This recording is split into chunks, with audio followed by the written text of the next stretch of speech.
എല്ലാവർക്കും നമസ്കാരം. അപരോക്ഷ അനുഭൂതി നമുക്ക് തുടർന്ന് നോക്കാം. ശ്രീഹരിൻ പരമാനന്ദം ഉപദേഷ്ടാരമീശ്വരം വ്യാപകം സർവലോകാനാം കാരണം തം നമാമ്യഹം. ശങ്കരസ്വാമിയുടെ അപാര കരുണയാൽ നമുക്ക് വളരെ പ്രധാനപ്പെട്ട അപരോക്ഷ അനുഭൂതി എന്ന പ്രകരണ ഗ്രന്ഥം പഠിക്കാൻ സാധിക്കുന്നു. അതില് ഇപ്പൊ നമ്മൾ പഠിച്ചുകൊണ്ടിരിക്കുന്ന ഭാഗങ്ങള് വളരെ വളരെ ഗഹനമാണ്. അപ്പോൾ നല്ല ശ്രദ്ധയോടെ വീണ്ടും വീണ്ടും അതിൻ്റെ വീഡിയോ വരുമ്പോൾ കേട്ട് നന്നായിട്ട് മനസ്സിലാക്കണം. കഴിഞ്ഞ ദിവസം നമ്മൾ നോക്കിയ ഭാഗം 59-ാമത്തെ ശ്ലോകമായിരുന്നു. യദ്വൻ മൃതിഘടഭ്രാന്തിം ശുദ്ധോവാ രജതസ്ഥിതിം തദ്വത് ബ്രഹ്മണി ജീവത്വം വീക്ഷ്യമാണേന പശ്യതി. മണ്ണില് കുടം എന്ന ഭ്രമവും ചിപ്പിയില് കാണുന്ന വെള്ളി എന്ന് തോന്നിക്കുന്ന ആ സ്ഥിതിയും അതെന്താ സംഭവിക്കണേ? അതാതിൻ്റെ ശരിയായിട്ടുള്ള രൂപങ്ങളെ നമ്മുടെ മനസ്സിൽ നിന്ന് മാറ്റി വേറൊന്നിനെ അവിടെ അധ്യാസം ചെയ്തുകൊണ്ടാണ് നമ്മൾ കാണുന്നത്. അപ്പോ ശരിക്ക് സൂക്ഷിച്ചു നോക്കിയാൽ എന്തുണ്ടാവും? അപ്പോഴേ നമുക്ക് കുടം എന്നുള്ളത് കളിമണ്ണാണ്, അത് കളിമണ്ണാണ് എന്ന് മനസ്സിലാവുകയും വെള്ളി അല്ല അത് ചിപ്പിയാണ് എന്ന് മനസ്സിലാവുകയും ചെയ്യുക. അതുപോലെ തന്നെയാണ് ബ്രഹ്മത്തിൽ കാണുന്ന ജീവത്വം. ഓരോ ജീവനെയും നമ്മൾ ഈ വേദാന്തമൊക്കെ പഠിച്ച് ഉപനിഷത്തുകളൊക്കെ പഠിച്ച് നന്നായിട്ട് ശ്രദ്ധിച്ച് അതിനെ മനസ്സിലാക്കിയാൽ ആ ജീവൻ ബ്രഹ്മത്തിൽ നിന്ന് വേറെയല്ല, ബ്രഹ്മം തന്നെയാണ് ഈ ജീവന്മാർ എല്ലാവരും. സമസ്ത ജീവന്മാരും ഇത് തന്നെയാണ് എന്ന് മനസ്സിലാകും എന്നാണ് കഴിഞ്ഞ ശ്ലോകത്തില് പറഞ്ഞത്.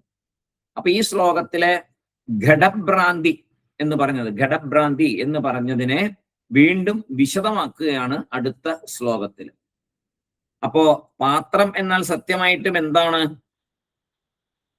അത് കളിമണ്ണാണ്. വെള്ളി എന്നാൽ അവിടെ എന്താണ്? ശരിക്കും വെള്ളി അല്ലല്ലോ, അല്ല, അത് മുത്തുച്ചിപ്പിയാണ്. അപ്പോ ജീവൻ എന്നാൽ സത്യമായിട്ടും എന്ത്? അതാണല്ലോ നമുക്ക് മനസ്സിലാകേണ്ടത്.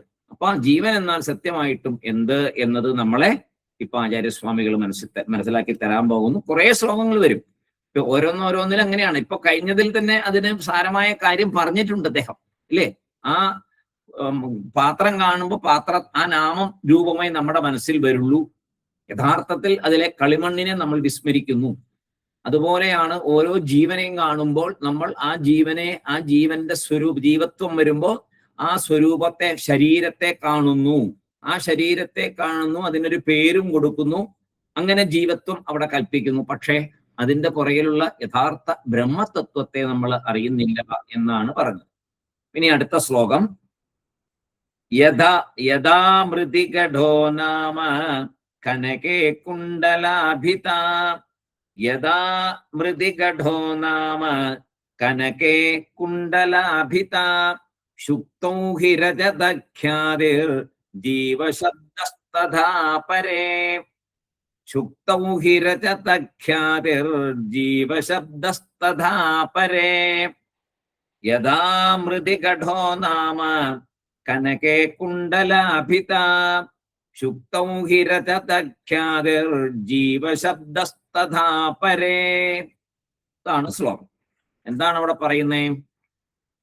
കളിമണ്ണിൽ പാത്രത്തെ നാം കാണുന്നു. കളിമണ്ണിൽ പാത്രം സങ്കല്പിച്ച ഉടനെ, അതേപോലെ കക്കയില് വെള്ളിയെ ദർശിച്ച ഉടനെ, ഈ രണ്ട് സമയത്തും ആ കളിമണ്ണില് പാത്രത്തെ സങ്കല്പിച്ചപ്പോ ആ കളിമണ്ണിന്റെ ഭാരം കൂടിയോ? ഉള്ള കളിമണ്ണ് എത്ര തന്നെയാണ്, അതിന്റെ ഭാരമൊന്നും കൂടിയിട്ടില്ല. അതുപോലെ ഈ കക്കയിലെ വെള്ളിയെ സങ്കല്പിച്ചപ്പോൾ കക്കയുടെ ഭാരം കൂടിയോ? എത്ര കണ്ടു കൂടി? അപ്പോ നമുക്ക് എന്ത് തോന്നും? ഒന്നും കൂടിയിട്ടില്ല. കാരണം നമ്മള് അവിടെ ആ കളിമണ്ണ് പാത്രത്തിൽ കണ്ട അവിടെ വീണ്ടും പാത്രമോ വെള്ളിയോ ഒന്നും അവിടെ വെച്ചില്ല. അപ്പോ അവിടെ ഭാരമൊന്നും കൂടിയിട്ടില്ല. ആ കണ്ടത് നമ്മളൊരു പാത്രത്തെ കളിമണ്ണിൽ കണ്ടു. ആ കളിമണ്ണിന്റെ ഭാരം സെയിം തന്നെയാണ്. ഒരു പാത്രത്തിന്റെ ഒരു എക്സ്ട്രാ വെയിറ്റ് ഒന്നും അവിടെ വന്നിട്ടില്ല. അതേപോലെ ഈ മുത്തുച്ചിപ്പിയിൽ വെള്ളിയെ കണ്ടു. വെള്ളിയുടെ ഒരു എക്സ്ട്രാ വേറൊരു കനം അവിടെ വന്നിട്ടില്ല. അവിടെ എന്താണോ ഉണ്ടായിരുന്നത് അത് തന്നെ ഉള്ളൂ. അതിപ്പോ നമ്മള് ആ രണ്ടിനെയും നമ്മൾ അവിടെ സങ്കല്പിച്ചതാണ്. അത് യഥാർത്ഥമായതല്ല, നമ്മൾ അവിടെ സങ്കല്പിച്ചതാണ്. അപ്പൊ ചോദിക്കും പാത്രം യഥാർത്ഥമല്ലേന്ന്. പാത്രം നാമരൂപമാണ്, കളിമണ്ണാണ് യഥാർത്ഥം, പാത്രം നാമരൂപമാണ്. ആദ്യത്തെ സ്റ്റേജിൽ മനസ്സിലാക്കേണ്ടതാണത്. കളിമണ്ണിലെ പാത്രം വേറൊരു വസ്തുവല്ല, അതൊരു നാമം മാത്രമാണ്. കക്കയിലെ വെള്ളിയും വേറൊരു വസ്തുവല്ല, അതിൽ തന്നെ സങ്കല്പിച്ചതാണ്. വേറൊരു വസ്തുവിനെ അവിടെ കൊണ്ടുവച്ചിട്ടില്ല രണ്ടിലും. അതെല്ലാം നമ്മൾ സങ്കല്പിച്ചത് മാത്രമാണ്. ഒന്നിൽ വേറൊന്നിനെ ഏറ്റുവെക്കുമ്പോൾ, അധ്യാസം ചെയ്യുമ്പോൾ അത് വെറും ശബ്ദം അഥവാ നാമം മാത്രമാണ്. ഇത് അടിവരയിട്ട് മനസ്സിലാക്കേണ്ട ഒരു കാര്യമാണ്. ഒന്നില് വേറൊന്നിനെ അധ്യാസം ചെയ്യുമ്പോൾ, ഏറ്റുവെക്കുമ്പോൾ, നമ്മൾ വേറൊന്നിനെ ഒന്നിൽ സങ്കല്പിക്കുമ്പോൾ അത് വെറും ശബ്ദവും നാമവും മാത്രമാണ്. പാമ്പ് കയർ എന്നുള്ള കാര്യത്തില് ഒറിജിനലി അവിടെ കയറാണ് കിടക്കുന്നത്. അരണ്ട വെളിച്ചത്തില് കയറിനെ കണ്ടപ്പോൾ ആ കയറിൽ നമ്മളാണ് സങ്കല്പിച്ചത്. എന്തിനെ? പാമ്പിനെ നമ്മൾ സങ്കല്പിച്ചു. അപ്പൊ പാമ്പ് എന്നൊരു നാമവും പാമ്പിന്റെ ഒരു രൂപവും നമ്മുടെ മനസ്സിലുണ്ട്. ഇത് രണ്ടുമാണ് നമ്മുടെ സങ്കല്പത്തിൽ അവിടെ നമ്മൾ പ്രതിഷ്ഠിച്ചത്. നമ്മുടെ സങ്കല്പം കൊണ്ട് അവിടെ പ്രതിഷ്ഠിച്ചതാണ്. ആക്ച്വലി അവിടെ ഇല്ലല്ലോ. അപ്പൊ ആരാണ് പ്രതിഷ്ഠിച്ചത്? നമ്മൾ തന്നെ. എങ്ങനെ? സങ്കല്പം കൊണ്ട്. നമ്മളൊരു സങ്കല്പത്തില് ഒരു നാമവും കൊടുത്തു, ഒരു രൂപവും കൊടുത്തു. ഇതാണ് ഏറ്റവും നമ്മൾ മനസ്സിലാക്കേണ്ട ഒരു കാര്യമാണ്. നമ്മുടെ സങ്കല്പമാണ് നാമരൂപങ്ങളിലായിട്ട് നമ്മൾ പല സ്ഥലത്തും ഏറ്റുവെക്കുന്നത്. ഒരു വസ്തുവിൽ വേറൊന്നിനെ നമ്മളാണ് ഏറ്റുവെക്കുന്നത്. അപ്പോ നാമം മാത്രമാണ്, വേറൊരു വസ്തുവൊന്നും അവിടെ ഇല്ല. ഒരു നാമം മാത്രമാണ് വരുന്നത്. നാമത്തിന് ഭാരമുണ്ടോ? നല്ലൊരു ചോദ്യം. നാമത്തിന് ഭാരമുണ്ടോ? ഇപ്പൊ കയറിൽ പാമ്പിനെ നമ്മൾ സങ്കല്പിച്ചു. ആ പാമ്പ് എന്ന നാമത്തിന് ഭാരമുണ്ടോ? ഇല്ല. അത് മിഥ്യയാണ്. അതായത് നാമരൂപങ്ങളെല്ലാം ആരോപിക്കപ്പെടുന്നതാണ്, സങ്കല്പിക്കപ്പെടുന്നതാണ്. അത് മിഥ്യയാണ്, അത് യഥാർത്ഥമല്ല. അത് വളരെ ഗഹനമായിട്ടുള്ള കാര്യങ്ങളാണ്. വെറുതെ സാധാരണ ആൾക്കാരോട് സംസാരിക്കുകയോ പറയുകയോ ചെയ്താൽ ഇതൊന്നും മനസ്സിലാവില്ല. നമ്മളും സാധാരണക്കാരുടെ ലെവലിൽ നിന്ന് ചിന്തിക്കരുത്. നാമത്തിന് ഭാരവും ഇല്ല, രൂപത്തിനും ഭാരവുമില്ല. അത് അവിടെ അധ്യാസം ചെയ്തിരിക്കുന്നതാണ്. നാമത്തിന് ഭാരമില്ലേ ഇല്ല. അതുപോലെ മിഥ്യയാണത്. അതുപോലെ ഇനി പറയുന്നു, യഥാ മൃതി ഘട നാമ. യഥാ മൃതി ഘട നാമ എന്താ പറയണേ? എവ്വിധം മൃതി കളിമണ്ണിൽ ഘടഹ നാമ പാത്രം എന്ന പേര് വന്നുവോ. നമ്മൾ കളിമണ്ണില് ആരെയാ സങ്കല്പിച്ചേ? നമുക്ക് ഇഷ്ടമുള്ള പാത്രങ്ങളുടെ രൂപങ്ങൾ അവിടെ വരുമ്പോൾ ഓരോന്നിനും ഓരോ നാമവും കൊടുക്കും. ആ കളിമണ്ണിന്റെ തന്നെ രൂപത്തെ ഒരു ഗ്ലാസ് ആയിട്ടും പ്ലേറ്റ് ആയിട്ടും ചട്ടിയായിട്ടും കുടമായിട്ടും അങ്ങനെ പല രീതിയിൽ രൂപവും കൊടുക്കുന്നു, നാമവും കൊടുക്കുന്നു. ഈ രൂപവും നാമവും മിഥ്യ എന്ന് പറയുമ്പോൾ നിങ്ങൾ ഉടനെ ചോദിക്കരുത്, അയ്യോ അതുകൊണ്ട് ഉപയോഗം ഉണ്ടല്ലോ എന്ന്. അതൊക്കെ നേരത്തെ വിശദീകരിച്ചു. ഉപയോഗത്തിന്റെ കാര്യങ്ങളും മറ്റു കാര്യങ്ങളൊക്കെ നേരത്തെ പറഞ്ഞു. അപ്പൊ ഇവിടെ നമ്മൾ മനസ്സിലാക്കേണ്ടത് എന്താണ് ആചാര്യസ്വാമി നമ്മളെ മനസ്സിലാക്കാൻ ശ്രമിക്കുന്നത് എന്നുള്ളതാണ് നമ്മൾ അറിയേണ്ടത്. അപ്പൊ ഇവിടെ പറയുന്നത് ആ കളിമണ്ണ് എന്നൊരു വസ്തുവേ ഉള്ളൂ, ബാക്കി അതിൽ നിന്നുണ്ടായതെല്ലാം നാമരൂപങ്ങളാണ്. ആ നാമരൂപങ്ങൾ മിഥ്യയാണ്. വീണ്ടും ആ നാമരൂപങ്ങൾ ഇല്ലാതായാൽ വീണ്ടും ആ കളിമണ്ണായിട്ട് അവശേഷിക്കും. ആ നാമരൂപങ്ങൾ മിഥ്യയാണ്, കളിമണ്ണ് തന്നെയാണ് അത്. അതാണ് നമ്മളവിടെ മനസ്സിലാക്കേണ്ടത്. ആ നാമരൂപങ്ങളിൽ കളിമണ്ണ് തന്നെയാണ്, ഒരു മാറ്റവും ഇല്ല. ആ കളിമണ്ണല്ല എന്നൊരു സംഭവമേ അവിടെ വരുന്നില്ല. അതുകൊണ്ട് അത് പ്രത്യേകം ഓർക്കണം. നമ്മൾ അഡ്വാൻസ്ഡ് സ്റ്റേജിലാണ് പഠിച്ചുകൊണ്ടിരിക്കുന്നത്. നമ്മൾ ഇതിന്റെ ഏറ്റവും താഴ്ന്ന ലെവലിൽ പോയി ചിന്തിച്ച് ചോദ്യങ്ങൾ മനസ്സിൽ ഉണ്ടാക്കി വെക്കരുത്, ഒന്നും മനസ്സിലാകത്തില്ല. അപ്പോ കളിമണ്ണ് തന്നെയാണ് എന്ന് മനസ്സിലാക്കാനാണ് ഈ ശ്ലോകങ്ങളൊക്കെ ഇവിടെ പറയുന്നത്. അപ്പോ യഥാ എவ்விதം കളിമണ്ണിൽ ഘടഃ നാമഃ പാത്രം എന്ന് പേര് വന്നുവോ, അതുപോലെ കനകേ കുണ്ടലാഭിത, സ്വർണത്തില് കുണ്ടലം, അഭിത എന്ന് പറഞ്ഞാൽ നാമം തന്നെ, അഭിത എന്ന് പറഞ്ഞാൽ നാമം തന്നെയാണ്. കുണ്ടലം എന്ന നാമം അവിടെ കൊടുത്തുവോ സ്വർണത്തില്, ഇല്ലേ? സ്വർണത്തിലെ ആഭരണങ്ങൾക്കൊക്കെ പല നാമങ്ങളല്ലേ, എന്തെല്ലാമാണ്? വള, കമ്മല്, മോതിരം, ചെയിൻ, ഇങ്ങനെ ഒരുപാട് നാമങ്ങൾ സ്വർണത്തില്, പല പല നാമങ്ങൾ രൂപങ്ങളുമായിട്ട് സ്വർണത്തെ നമ്മൾ ഉപയോഗിക്കും. പക്ഷെ അതിന്റെ പുറകിൽ സ്വർണമാണ് സ്വർണമാണ് സ്വർണമാണ് എന്ന പൂർണ്ണ ബോധ്യം എപ്പോഴും ഉണ്ടാകണം. അപ്പോ നാമരൂപങ്ങള് അത്രയ്ക്കേ ഉള്ളൂ, അതിന്റെ പിന്നിലുള്ളത് കംപ്ലീറ്റ് അതിന്റെ ഒറിജിനൽ ആയിട്ടുള്ള സ്വർണമാണ്, പാത്രങ്ങളിൽ ഒറിജിനൽ ആയിട്ടുള്ള കളിമണ്ണാണ്. പിന്നെന്താ പറയുന്നേ? അഭിത എന്നുള്ളത് ഒരു വേറൊരു നാമം എന്നുള്ളതിന്റെ വേറൊരു പേരാണ് അഭിത. അപ്പൊ ശരിക്കും എന്താ അവിടെ ഉണ്ടായ? ഈശ്വരൻ ഒരു ശബ്ദം അവിടെ കൊടുത്തു എന്നുള്ളതേ ഉള്ളൂ. ഇതിനൊക്കെ ഓരോ ശബ്ദം കൊടുത്തിട്ടുണ്ട്. ചെയിൻ, വള എന്നൊരു ശബ്ദം, മോതിരം എന്നൊരു ശബ്ദം, കുണ്ടലം എന്നൊരു ശബ്ദം, അങ്ങനെ എല്ലാം ശബ്ദങ്ങളാണ്. ശരിക്കും ഈശ്വരൻ ഒരു സൗണ്ട് അവിടെ കൊടുത്തിട്ടുണ്ടെന്നുള്ളതേ ഉള്ളൂ. ഇനി അടുത്ത എന്താ പറയണേ? ശുക്തൗഹി രജതഖ്യാതി, ശുക്തൗഹി രജതഖ്യാതി. ശുക്തൗ കക്കയില്, രജതഖ്യാതി, രജതം എന്ന് പറഞ്ഞാൽ വെള്ളി, ഖ്യാതി എന്ന് പറഞ്ഞാൽ അതിനൊരു പേര് കൊടുക്കുക. കക്കയില് വെള്ളിയെ നമ്മൾ സങ്കല്പിക്കുന്നു. ഖ്യാതിക്ക് പ്രശംസ എന്നൊരർത്ഥവും കൂടിയുണ്ട്. അതെല്ലാവരും ആഗ്രഹിക്കുന്ന ഒരു കാര്യമാണ് പ്രശംസ, അല്ലെ? എല്ലാവർക്കും ആഗ്രഹമാണ് ആരെങ്കിലും ഒന്ന് പ്രശംസിക്കുന്നതാണ് നമുക്ക് ഏറ്റവും സന്തോഷം. നമ്മളെ ഏതെങ്കിലും ഒരു പ്രവൃത്തിയെയോ നമ്മുടെ രൂപത്തെയോ എന്തെങ്കിലും നമ്മളെ ഞാൻ എന്നുള്ളതിനെ നമ്മൾ തെറ്റിദ്ധരിച്ച് വെച്ചിരിക്കുന്നതാണല്ലോ ഈ രൂപമെല്ലാമായിട്ട്. അപ്പോ ആ ഒരു രീതിയിൽ ഞാൻ എന്റേത് എന്നുള്ളതിനെ ആരെങ്കിലും പ്രശംസിച്ചാൽ നമുക്ക് വളരെ ഇഷ്ടമാണ്. കാരണം നമ്മൾ അങ്ങനെയാണ്, ആ അജ്ഞാനത്തിലാണ് നമ്മൾ ഇരിക്കുന്നത്. ഈ ശരീരത്തെ പ്രശംസിക്കുമ്പോൾ ഞാൻ അതാണെന്ന് വിചാരിക്കുന്നു. നല്ല മനസ്സാണ് അങ്ങേരുടെ എന്ന് പറയുമ്പോൾ നമ്മൾ വാനോളം നമ്മൾ ഉയരും, ഇല്ലേ? ആരെങ്കിലും പറയാണ് എന്തൊരു നല്ല മനസ്സാണ് അങ്ങേരുടെ എന്ന്. ഇത് ഈ മനസ്സ് കാരണ ശരീരം മാത്രമാണ് എന്ന് നമ്മൾ അന്നേരം ഓർക്കില്ല. ഞാൻ മനസ്സുമല്ല, ചിത്തമല്ല, ബുദ്ധിയല്ല, അഹങ്കാരമല്ല, സ്ഥൂല ശരീരമല്ല. അതുകൊണ്ട് ഈ പുകഴ്ത്തലുകളൊന്നും എന്നെ ബാധിക്കുന്നതല്ല എന്ന് ചിന്തിക്കാറുണ്ടോ? ഇല്ല. നമ്മൾ അതില് അഭിമാനം കൊള്ളും, ഭയങ്കരമായിട്ട് അഭിമാനം കൊള്ളും. നല്ല മനസ്സാണ് എന്ന് പറയുമ്പോൾ ഭയങ്കര അഭിമാനം. അപ്പൊ ഇതിൽ നിന്ന് നമ്മൾ കടക്കണം, മുന്നോട്ട് കടക്കണം, കടന്നേ പറ്റുള്ളൂ. ആദ്യം നമുക്കത് കടക്കാൻ പറ്റില്ല എന്നുള്ളത് വാസ്തവം തന്നെ. പക്ഷെ ശ്രമിക്കണം. ഈ പ്രശംസ ഈ ശരീരം പോകുന്നതോടുകൂടി പോകും. കാരണ ശരീരം ഉണ്ടെങ്കിൽ ഇത് അതിനകത്ത് കയറ്റി വെച്ചാൽ എന്തുണ്ടാവും? ഇതവിടെ കിടക്കും. അത് ജന്മങ്ങൾക്കും വേറെ പാവപുണ്യങ്ങൾക്കും കാരണമാകും. അതുകൊണ്ട് അതിലും പാടില്ല, ഒരിക്കലും പാടില്ല, മനസ്സിൽ കയറ്റി വെക്കാനേ പാടില്ല. അപ്പോ ആരെങ്കിലും പറഞ്ഞാൽ അത് കേട്ടു കേട്ടില്ല എന്ന് പറഞ്ഞ് വിട്ടേക്കുക. അതിനെക്കുറിച്ച് അത് ഉള്ളിലേക്ക് എടുക്കാതിരിക്കുക. പറഞ്ഞോട്ടെ, ശരി, പ്രശംസിച്ചു, ഓക്കെ. ഇപ്പൊ ഞാൻ ആത്മാ എന്നുള്ള ബോധം ഉണ്ടെങ്കിലേ അങ്ങനെ പെരുമാറാൻ പറ്റുള്ളൂ. അത് ബോധം എപ്പോഴും ഉണ്ടാകണം എന്നുള്ളതാണ് ആചാര്യസ്വാമി പറയുന്നത്. എപ്പോഴും ആ ബോധം ഉണ്ടായിരിക്കണം. അപ്പോ ശുക്തമുഖി രജതഖ്യാതി. അപ്പൊ ഈ ഖ്യാതി, ഇവിടത്തെ ഖ്യാതി എന്ന് പറയുന്നത് ഒരു നാമം എന്നുള്ള നിലയ്ക്ക് മാത്രമാണ്. ഇവിടെ പ്രശംസ എന്നുള്ള നിലയ്ക്ക് അല്ല അർത്ഥം എടുത്തിരിക്കുന്നേ. അപ്പൊ ശരിക്കും പറഞ്ഞാൽ നമ്മുടെ പേര്, ഇല്ലേ? നമ്മുടെ പേര് ഇപ്പോ ഒരു 10 പേര് കൂടി നിൽക്കുന്ന സമയത്ത് നമ്മുടെ പേരൊന്ന് ഒരാൾ പറഞ്ഞു കഴിഞ്ഞാൽ ഭയങ്കര സന്തോഷമാണ്. ആക്ച്വലി ഒരു ശബ്ദം മാത്രമാണത്, ഒരു ശബ്ദമാണ്. എന്നാലും നമുക്ക് ആ ശബ്ദം ഞാനാണ് എന്നല്ലേ നമ്മൾ വിചാരിക്കുന്നത്. 10 പേര് കൂടി നിൽക്കുമ്പോൾ 2 വാക്ക് പറഞ്ഞു പിന്നെ ആളുടെ പേരും പറഞ്ഞു കഴിയുമ്പോൾ ഭയങ്കര സന്തോഷം.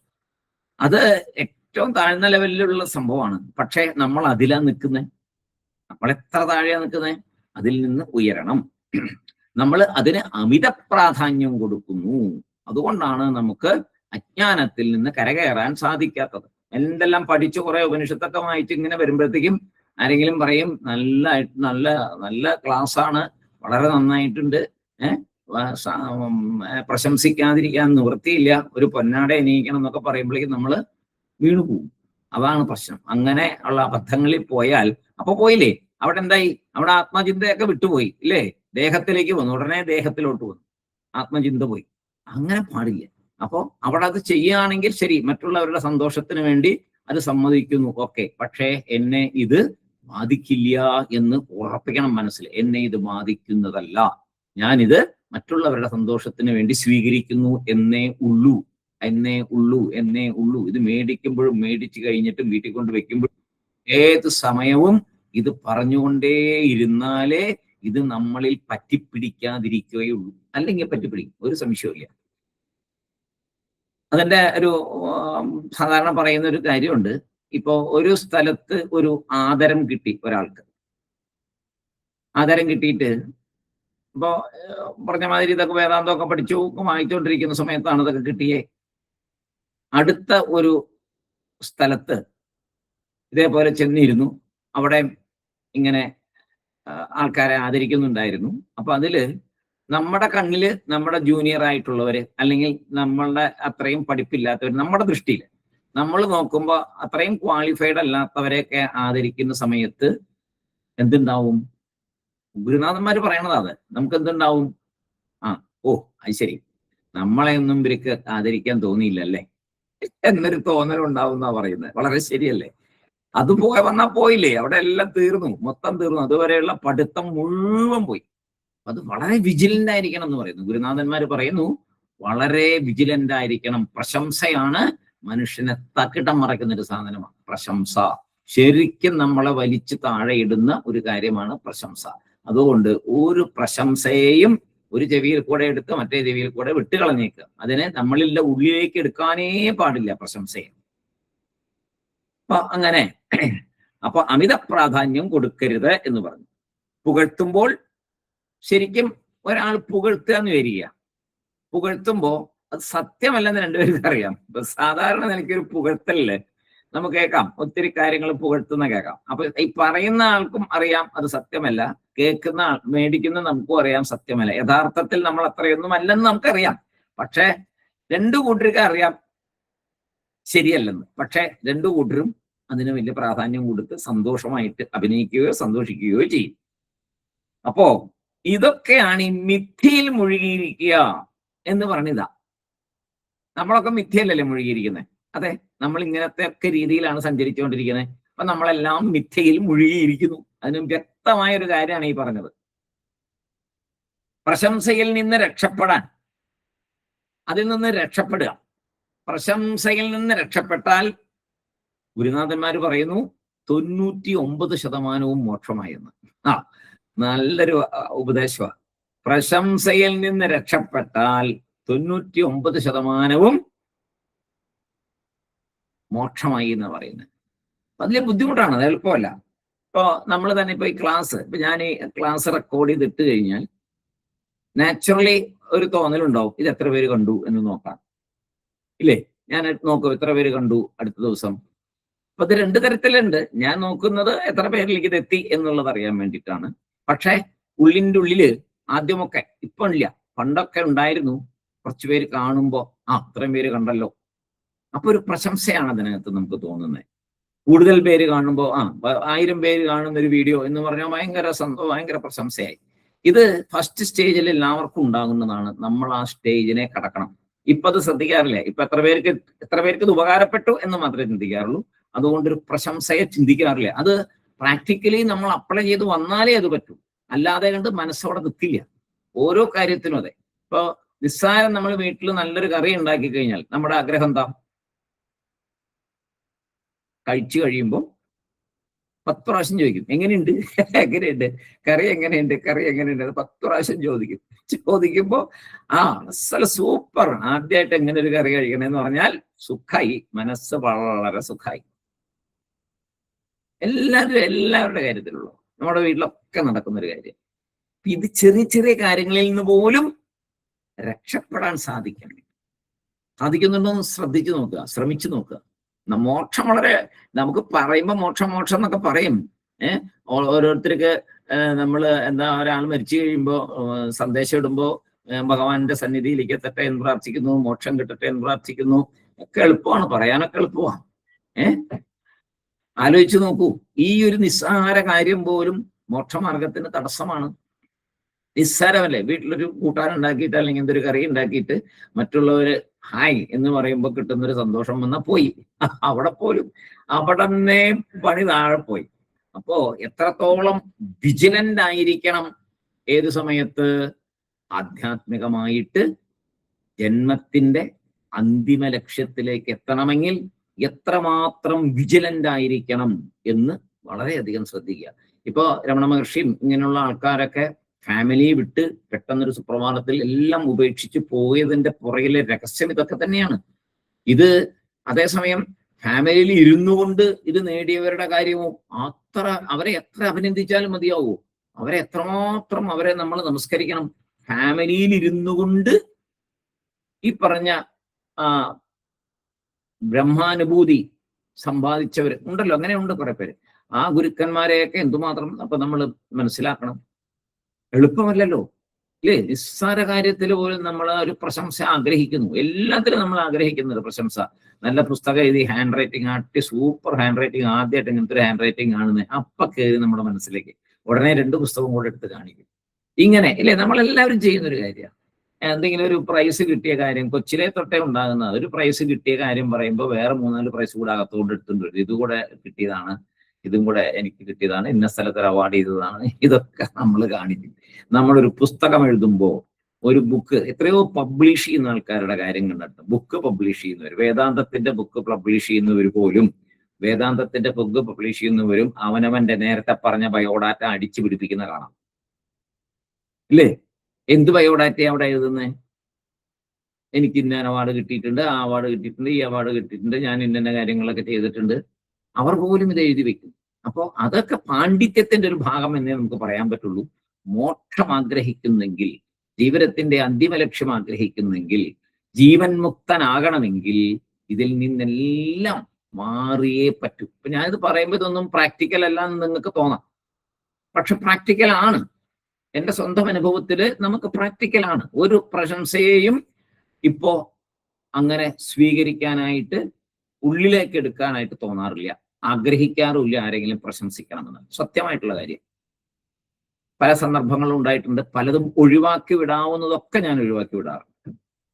തീരെ നിവൃത്തിയില്ലാത്ത ചിലപ്പോൾ അവർക്ക് ഒരുപാട് വിഷമം തോന്നും നമ്മൾ പറ്റില്ലെന്ന് പറഞ്ഞാൽ എന്നുള്ളത് മാത്രമേ. അപ്പോഴും ഭഗവാനോട് പറയും, ഭഗവാനെ ഇത് ഞാൻ എൻ്റെ സ്വയം പ്രശംസയായിട്ട് എടുക്കുന്നതല്ല, ഈശ്വര എൻ്റെ മനസ്സിൽ അങ്ങനെ തോന്നിപ്പിക്കരുത്, എൻ്റെ മനസ്സിൽ നിന്ന് എടുത്ത് കളയണേ എന്ന് പ്രാർത്ഥിക്കാറുണ്ട്. ഞാനിത് പറയുന്നത് ഒരു എന്താ പറയാ, നമ്മള് കുറച്ചുപേരേ ഉള്ളൂ. നമ്മൾ കുറച്ചു പേർക്ക് ഇതിന്റെ ശരിയായിട്ടുള്ള വഴി മനസ്സിലാവണം. അതിനുവേണ്ടി പറയുന്നു. നല്ല വഴിക്ക് നമുക്ക് സഞ്ചരിക്കാൻ സാധിക്കും. നമ്മൾ എത്ര ദിവസമായി ഇത് പഠിക്കുന്നു, എത്ര വർഷമായി നമ്മൾ പഠിക്കുന്നു.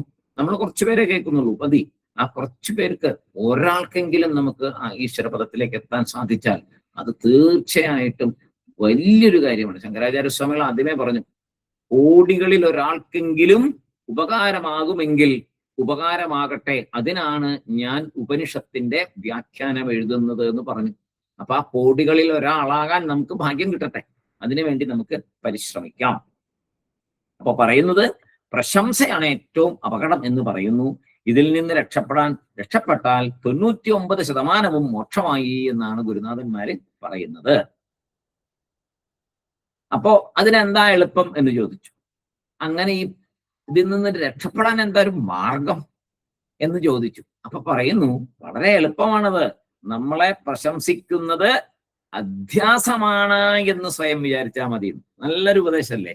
ഒരു അധ്യാസമാണ്. ഞാൻ കയറിൽ പാമ്പിനെ കണ്ട പോലെ ഈ ശരീരം അധ്യാസം ചെയ്തിരിക്കുന്നതാണല്ലോ. അപ്പൊ ഈ ശരീരത്തെ അഭിനന്ദിക്കുമ്പോൾ ഇതൊരു അധ്യാസമാണ്, ഇതിനെ പ്രശംസിക്കുമ്പോൾ ഇതൊരു അധ്യാസമാണ്, അവര് ചെയ്യുന്ന ഒരു അധ്യാസമാണ് എന്ന് നമ്മൾ മനസ്സിലാക്കിയാൽ നമുക്ക് പ്രശ്നമില്ല. നമ്മൾ അധ്യാസത്തിലല്ലല്ലോ ഇരിക്കുന്നത്. കയറായിട്ട് തന്നെ ഇരിക്കുന്നു, കളിമണ്ണ് തന്നെ ആയിട്ടിരിക്കുന്നു, സ്വർണം തന്നെ ആയിട്ടിരിക്കുന്നു, ആത്മാ തന്നെ ആയിട്ടിരിക്കുന്നു. അധ്യാസം ചെയ്തത് ഈ ശരീരത്തിലോട്ടാ. ആയിക്കോട്ടെ, പൊക്കോട്ടെ, പൊക്കോട്ടെ, അതിനെടുക്കണ്ട. ഞാൻ ആത്മാ, അയമാത്മാ ബ്രഹ്മ, അതിനകത്ത് ഒരു മാറ്റവും. അയമാത്മാ ബ്രഹ്മ, അഹം ബ്രഹ്മാസ്മി, അത് തന്നെ. അപ്പൊ അങ്ങനെ സ്വയം വിചാരിച്ചാൽ മതി, അതിൽ നിന്ന് രക്ഷപ്പെടാം എന്ന് പറയുന്നു. അടുത്ത വരി എന്താ? ജീവശബ്ദസ്തഥാപരേ.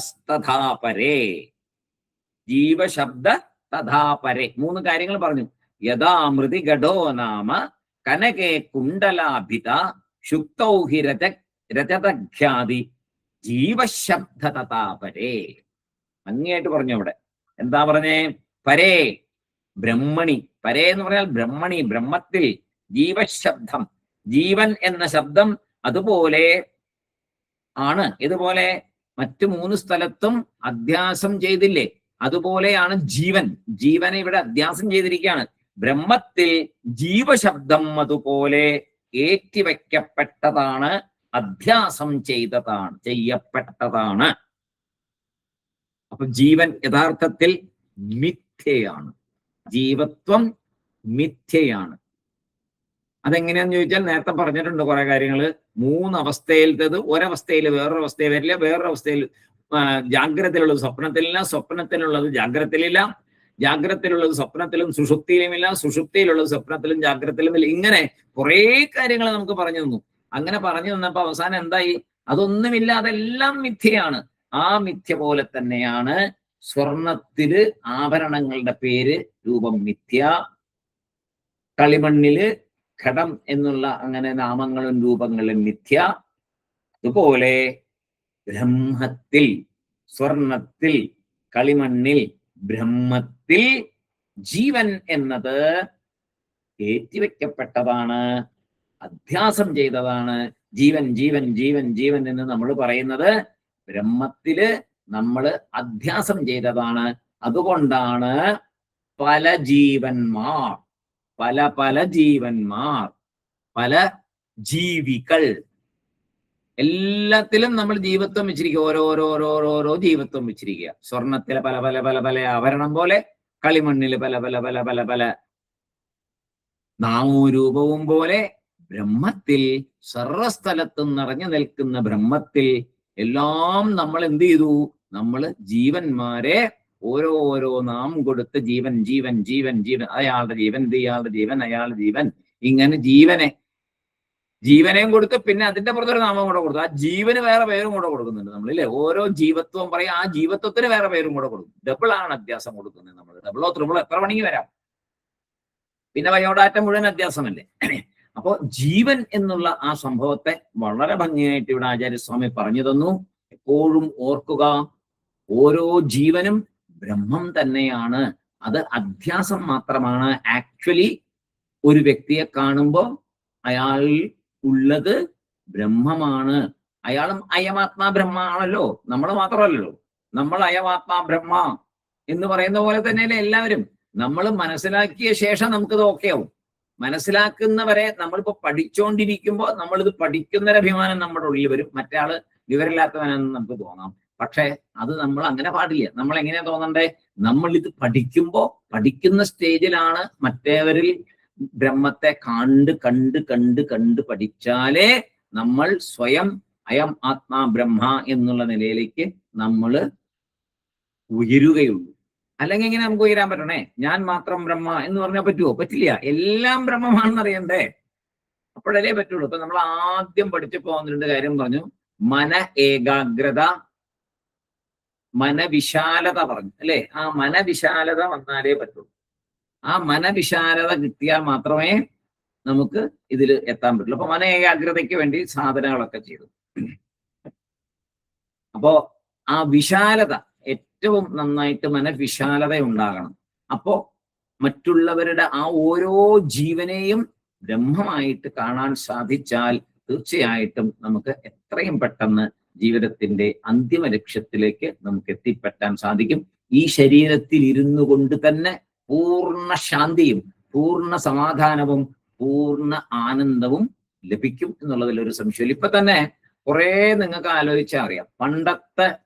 പണ്ട് വീട്ടിലെ ഓരോരോ കാര്യങ്ങൾ ഉണ്ടായിക്കൊണ്ടിരുന്നപ്പോഴും സമൂഹത്തിലെ ഓരോരോ പ്രശ്നങ്ങൾ വരുമ്പോഴും നേരത്തെ നമ്മുടെ ഉള്ളിൽ ഉണ്ടായിരുന്ന മനസ്സിന് ഉണ്ടായിക്കൊണ്ടിരുന്ന പരിഭ്രമവും ആകുലതയും ഒക്കെ ഇപ്പൊ ഉണ്ടാവാറുണ്ടോ? ഉണ്ടാവില്ല, ഉറപ്പാ. ഇത് ശരിക്കും പഠിച്ചിട്ടുണ്ടെങ്കിൽ ഉണ്ടാവില്ല, ഒരു ആകുലത ഉണ്ടാവില്ല.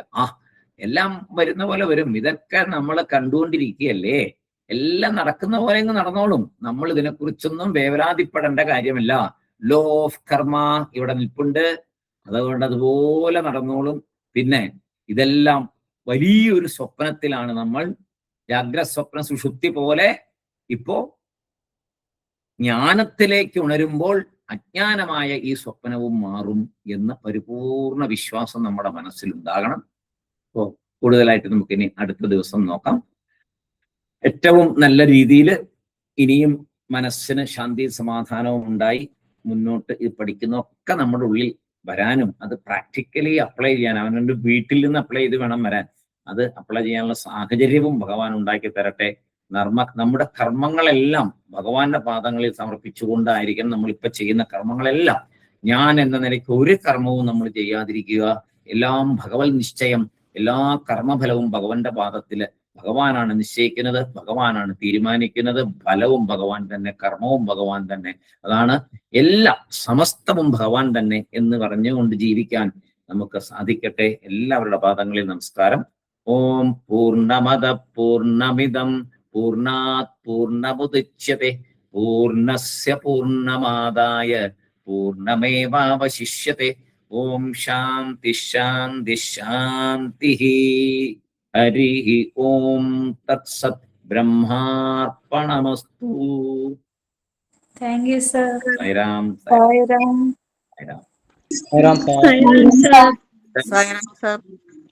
Sai Ram sir. Sairam sir. Sairam. Sairam. Sairam sir. Sai Ram.